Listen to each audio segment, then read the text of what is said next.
his advice was show behind the scenes stuff. It could be behind the scenes. It could be like a teaser or a throw forward. And just understanding that the majority of that audience are actually never going to leave, but give them something that kind of like equates to, or they get the benefit of what they're doing. So if you have a sports podcast and in that sports podcast, you're talking about LeBron James, on your TikTok, wait for something LeBron James said after a game. On your TikTok, take that clip and then do a stitch on it or do a duet with it or put that in the video. So you're still using your podcast content, but on that platform so that both audiences are benefiting from it. This is Season 3 of the Become a Podmaster podcast. We're going to answer some of the most pressing questions that podcasters have. I'm Hendrik. And I'm Ethan. Not only did we get the questions from podcasters, but with the help of the South African Podcasters Guild, or the SAPG for short, and Solid Gold Podcast and Audiobooks, we got some answers. Today we're talking about one of the most powerful tools for podcast growth, social media. How can a podcaster use platforms like Instagram, TikTok, LinkedIn, and YouTube to attract new listeners and build an engaging community? This is a big one. A great podcast won't grow on its own, and listeners need to discover it. And in today's digital world, social media is one of the places where discovery happens. But many podcasters struggle to figure out how to promote their show effectively.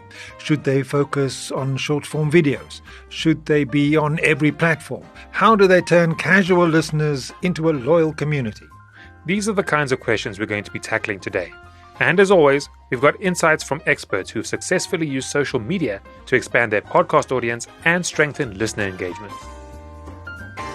Our goal with this podcast is to help podcasters old and new navigate the evolving landscape of podcasting with expert insights and practical advice. And our question today is, how can podcasters leverage social media to grow their audience and build a loyal community? Well, social media wasn't originally designed for marketing, but today it's one of the most powerful tools for promoting content, including podcasts. When social media platforms first emerged, they were meant to help people connect.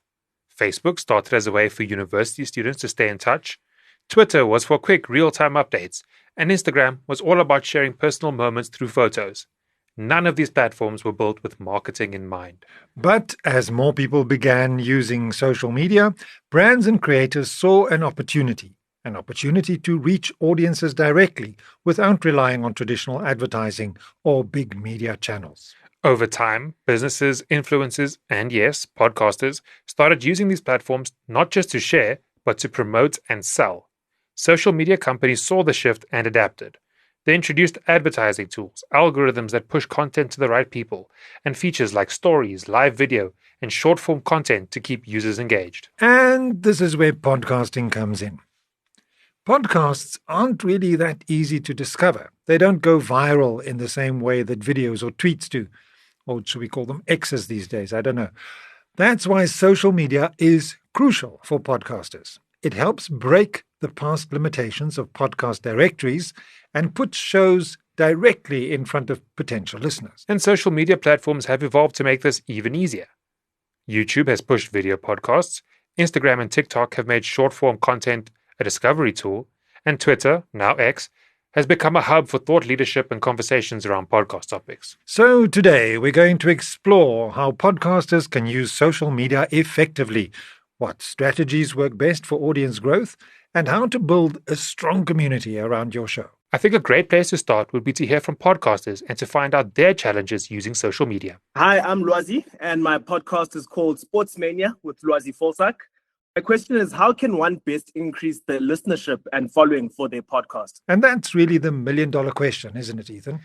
Exactly. It starts with knowing who your audience is, that one listener who puts on their headphones and listens to your podcast. I asked Gaz, the student, to tell me about his audience. He has 2 podcasts, and I wanted to know who these 2 podcasts were aimed at specifically. I would say African Film is aimed at 2 different audiences, but really it's aimed at one. So African Film is an industry podcast, which is really the way I put it is kind of giving access to film festival conversations to people who can't attend film festivals. So the way I approach it is, I've loved film all my life. I've loved the entertainment industry from when I was 5. I would read variety magazines. I would read all of these different conversations. But then when I got to varsity, I realized that everything which I learned and everything which I was so well versed in understanding from a critical and analysis perspective was very much American. And even with the stuff we were studying in varsity, 80% of it was also American. Then the second one, which is All That Jazz, is a lot more lighthearted. So it kind of takes the same approach, but now isn't focused specifically on African cinema, but it's focused on the South African entertainment space. And this one's now more about getting the stories of people and the stories of musicians. Yaz's podcast serve two very distinct audiences. African film is for those who want to understand the African cinema industry. Yeah, he's filling a huge gap. Most film education and industry discussions focus on Hollywood, leaving African filmmakers with no clear roadmap. His podcast acts as an accessible entry point, almost like an encyclopedia for African cinema. And then there's All That Jazz, which takes a broader approach to entertainment.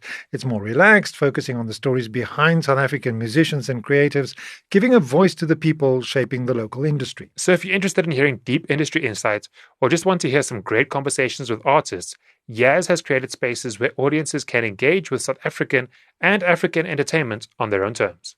Now, one of the biggest questions podcasters have is how to use social media effectively.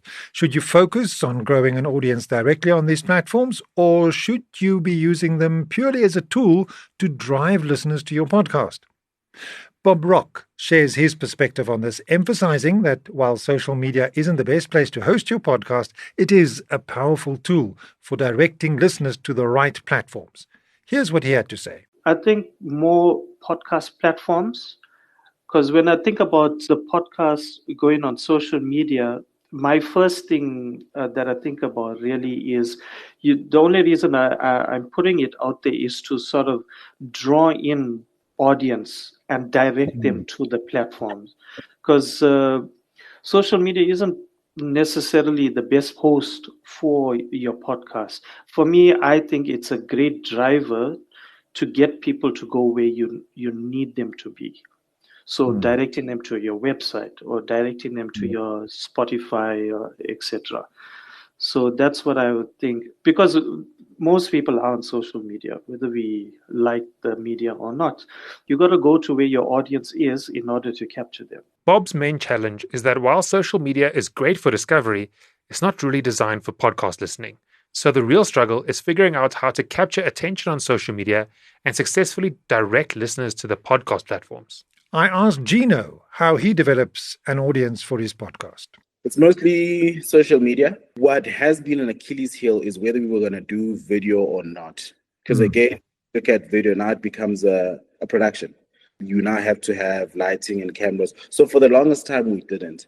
And where we did get numbers from social media was if we go live. So we'd record an Instagram live with the guest, and then people would then listen more to that live as opposed to then going back to, because by the time we release it on Buzzsprout, they already heard the interview last week. Marketing primarily now is your social media. The biggest one would be Facebook and still WhatsApp. And then your Instagram is that instant where somebody wants to go live, but then you gain traction that day, and then there's a very drastic drop afterwards. Gino found that live content on social media got more engagement in the moment, but didn't necessarily translate into long-term podcast growth. Listeners would tune into the live stream, but wouldn't always come back when the full episode was released later. So that raises an important question. How do podcasters find their ideal audience? Should they chase big numbers on social media or focus on building a niche, something we spoke about in a previous episode, so that they have an engaged community that will support their show in the long run? And that's exactly what Russell discovered. He didn't go looking for his audience. Instead, his audience found him. Let's hear how he built a highly targeted following without planning for it. As a writer and a journalist, I just research, I read voraciously, and I constantly so in any topic that I'm interested in, even though I was that guy who pushed the button on the camera, I would read about tomatoes, or I'd read about, sustainable farming of beef or whatever the case may be. So I wanted a way to use that. And I just thought, if I'm interested in it, someone will be interested in it. So that's what I did. And another photographer that I had lunch with at some stage, he's gone off and he's done this like travel channel thing. And he said, Russell, if you want to find some purpose or meaning, just do something that you really like and you'll form a tribe. People will follow you, whether it's a YouTube channel or an Instagram page, or you'll find your tribe. So I was like, okay, well, let me see. So I didn't think about that. It got revealed to me because I set up the Instagram page who started following me. I was like, what? Liam Tomlin, he's following. What? Dave Schneider, what? David Higgs. I was like, wow. And then I started to see some of the writers that I read following me. I never planned an audience. The audience formed itself, but I became aware of it by seeing who it was, and seeing, like, for instance, I'm very active on a Facebook group around Cape Town restaurants. It's called Cape Town Eats. And I started to see the people who are often going out and eating and doing reviews of really nice restaurants or restaurants at all. And I started to see those names in the follows of my Instagram. I kind of chanced upon the knowledge that I have this very niche, very highly targeted audience. Social media isn't just about promotion, it's about connection. The more engaged your audience feels, the more likely they will stay loyal to your podcast. And different platforms serve different purposes. Instagram and TikTok are great for short clips, while X and LinkedIn can foster discussions. The key is, say it with me, consistency. Posting regularly, responding to comments, and engaging with your audience helps build momentum over time. Podcasters should create a sense of community, making the audience feel like they're part of something bigger. And before we go on and dive deeper into the topic, let's give a quick shout out to our startup program, helping new podcasters launch with confidence. You can check it out on our website, baird.media. So when it comes to social media, we have to find out what has been working so far. Brett Fish Anderson has some tips to share. Something that I've found alongside that works, and I think this is where social media comes into play, is deliberately connecting a topic to a live conversation. That can be like in real life, or it can be like there's a social media engagement around, maybe it's the American election has just happened, or maybe it's something's happening locally in the country, and then finding an episode that I know that connects to that and seeing the people that are engaging with that and using that as a space to make the link. And so it's got some kind of heightened awareness or heightened relevance in the moment. So I think that definitely works.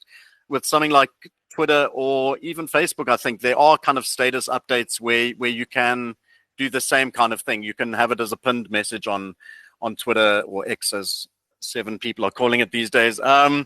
And I think Facebook, you can do the same kind of thing. So it's having a pinned message that people will see frequently. And I think what's helpful about that is often you send out an ad, but if people aren't paying attention at that time, something like WhatsApp, if you're not in the moment, then it's so easy for 10 other messages to take its place. And so if you pin something for a week, I think the idea is not to have it kind of overstaying its welcome, but then people can come at different times of the day when they log on. And then with something like Twitter, you can retweet that message. So it can have traction, but it also kind of stays there in one spot, which is super helpful. I wanted to know from Brett how he engages his listeners. Does he have a community, or is he just hoping that people would listen to it, or is he actively working and building a community? I think that's been the confusing thing for me, because I tend to use social media a lot more than the average person. I'm very intentional about using it as a space to connect and engage. And so those connections and engagements around the kind of topics that I speak about are happening all the time and getting a lot of energy, a lot of feedback, a lot of connection. And so it would make sense to me that people would jump from there into the episodes. And that has been kind of the little disconnect, that when somebody manages to find an episode, when they start listening, the episodes tend to sell themselves, which is a good podcast should be able to do that. But not to the length that, somebody loved something, and they'll give amazing positive feedback, but they're not telling 20 people, or maybe those 20 people aren't listening or whatever. And I think that's what's hard. It's not that people are listening to it and going, yeah, this is really pathetic. The people that listen to it love it. An example is I'm engaged at the moment, and an Afrikaans girl, and her whole family have fallen in love with my podcast. They started listening to get to know me better. And then her dad told me the other day that his brother, Gert, has started listening to my podcast. And now, like, I think I've met him once, but now when he talks about me in conversation, it's my friend Brett, because he's listening to me on my podcast. And so when people get into the space, it is happening, but it's really hard to find that link from actual active conversations that are happening and then topics that relate to them, finding the marrying of those two things. Before we move on, remember that there are more insights on our website, baird.media. I was speaking with the people at Solid Gold, and I asked Shannon how a podcaster can convert their social media followers into podcast listeners. There is an answer, and the answer is it's really hard. It's Is really it even hard. possible? Because the social media companies want you to stay on their sites. They don't want you to go off it. They discourage you from doing it. I don't know which ones still do it, but I know some of the apps won't actually let you link out of their platforms. So let's say, for example, you've got 12,000 followers on Instagram and you start a podcast. Don't immediately think that those 12,000 people are going to convert into listens. There may be many different reasons for people following you on Instagram. Maybe you share different kinds of content and now you're focusing on one specific topic within that sort of category that you cover as a podcast. 12,000 of those people aren't necessarily only there for that topic. So I suppose it's fair to say you could expect like a percentage of your audience from one platform coming across to another, but also important to remember that people use different platforms for different things and different kinds of content. What I read on my LinkedIn feed isn't necessarily what I'm going to a podcast platform to listen to. I think also, Gavin, you in another interview with Jonathan spoke about, let me just phrase this properly now. You need to find podcast listeners to come and listen to your podcast. You can't convert non-listeners into listeners through social media. Part of this relates to engagement. Your Instagram engagement is seconds, if not parts of a second. You're scrolling through a feed, you've got your dopamine hit, you've got a little bit of an update, but you're certainly not scrolling through Instagram to say, on the next thing I'm going to engage on that thing for 30 minutes or 40 minutes. Very, very different engagements. I might on LinkedIn see a quote and a soundbite and a little extract from an interview and go, okay, yes, I want to go and watch that video or I want to go and listen to that podcast. But that's a 30, 40 minute commitment of my time, which is very different from what I might have been doing when I was on social media. It's also fallacious to think that there's this holy grail. If you have this thing, everything works. The reason companies have a whole plethora of logos on the bottom of the website is because people engage with them differently. They have a Twitter feed, they have an Instagram feed, they have a LinkedIn. They have all of those because people engage on different platforms for different things, for different times, different reasons, a whole lot of things. So I've got an Instagram. If I make a podcast, I'm going to get the same number of followers. No, it doesn't follow. It's hard on all of those platforms to build it. And there's a case to be made that you should choose one and own it. Choose one and double down and triple down and put work into it. Otherwise, every time you make a podcast, you're spending half a day on your social media posts with perhaps no data or feedback on if they're actually driving click-throughs, listens, subscribers, downloads, and mostly are they converting into things that substantiate or generate revenue, either for you or your advertisers. If you're not measuring that, then you're just spraying, praying, and hope that something you're doing in the mix is working. The use of the word business plan is really important. If you are building a podcast that's going to be funded through ad revenue, then you are building a media business. Call it a podcast, call it whatever you like. It's a media business. Go to the library, find books on building a media business.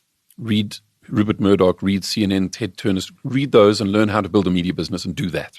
If your podcast is part of the collateral to build your business, then build a business plan for the business and see which aspects of the business plan will benefit from podcast, either audio or video. There will be other aspects of that business plan that benefit from LinkedIn, from MailShot, from postcards, from handing out flyers at the traffic light. It's very different. On the first one, the business plan is a media plan. On the second one, The business plan is the business plan. Where does a deep dive conversation help unlock value or information for my business? If you have a story to tell, a message to share, or a brand to build, Solid Gold podcasts and audiobooks can help you bring it to life. With state-of-the-art studios, expert production, and a team that makes podcasting effortless, Solid Gold is the go-to partner for individuals, businesses, and brands looking to create high-quality audio content. Whether you need a full-service podcast production, an audiobook recording, or just a professional space to record, Solid Gold has you covered. You can take your podcast or audiobook to the next level by visiting solidgold.co.za today and start sounding like a pro. Social media platforms weren't designed for podcasting, but they've become essential tools for podcasters looking to grow their audience. The challenge, however, is that these platforms are designed to keep users engaged within their own ecosystem, making it difficult to drive listeners to external sites like podcast apps. That's exactly what the SAPG team discusses in this next clip. They break down why social media shouldn't just be used for promotion, but rather as a space to create engaging, native content that fits each platform. They also highlight how successful podcasters are leveraging trends, behind-the-scenes content, and audience engagement strategies to build their communities.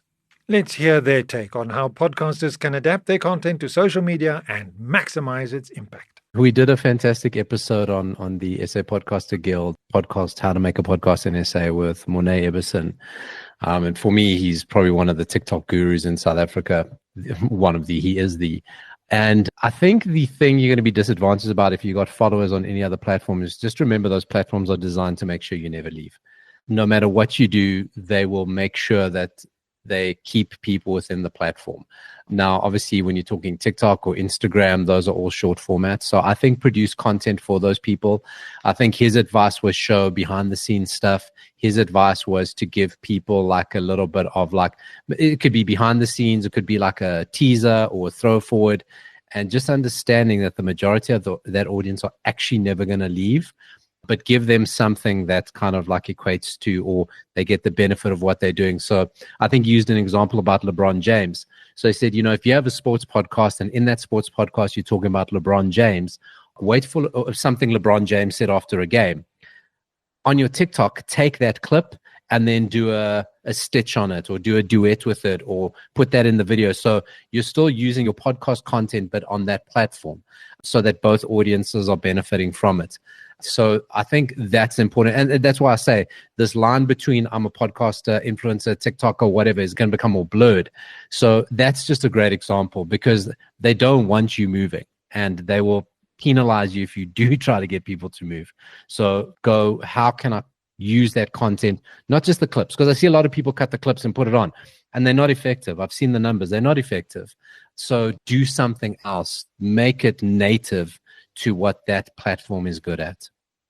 What I think is a little gold nugget there, Paolo, is if you've got a show and you know what your kind of discography of content is, and then you just look for what's trending. Okay, that day, Elon Musk, Elon Musk says something insane every day, but let's pick someone else. Someone says something interesting and it becomes a trending topic on TikTok, and you've got a piece of content that relates to it, then that whole game is jumping on the trend. I think that's a very clever thing. Just be aware of what's happening and make clips from a recording you did a year ago. That's fine. I suspect we need to rethink the role that social media plays. We've made it into a marketing machine for things that it was not designed to do.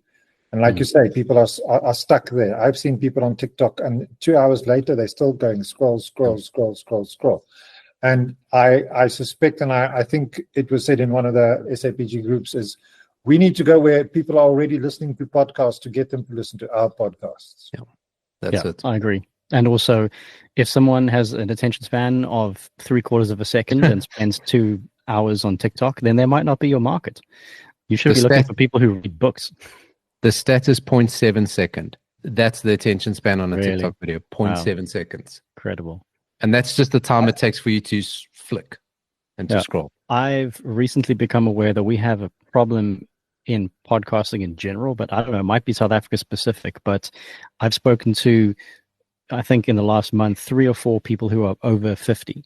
And all 3 of them said, you must tell me more about podcasts. Like, how can I listen to them? What are they? Like, what's the idea?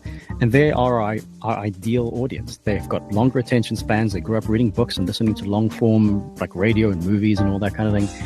And they don't even know how to get onto the platform. So we've got a job to do there on SAPG. So what did we learn today, Ethan?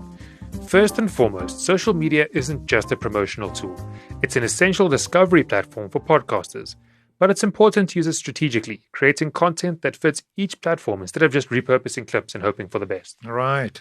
We also learned that social media platforms don't want users to leave, which means simply posting links to your podcast isn't nearly enough. Instead, successful podcasters are engaging their audiences where they are, whether it's through short-form videos, behind-the-scenes content, or interactive discussions.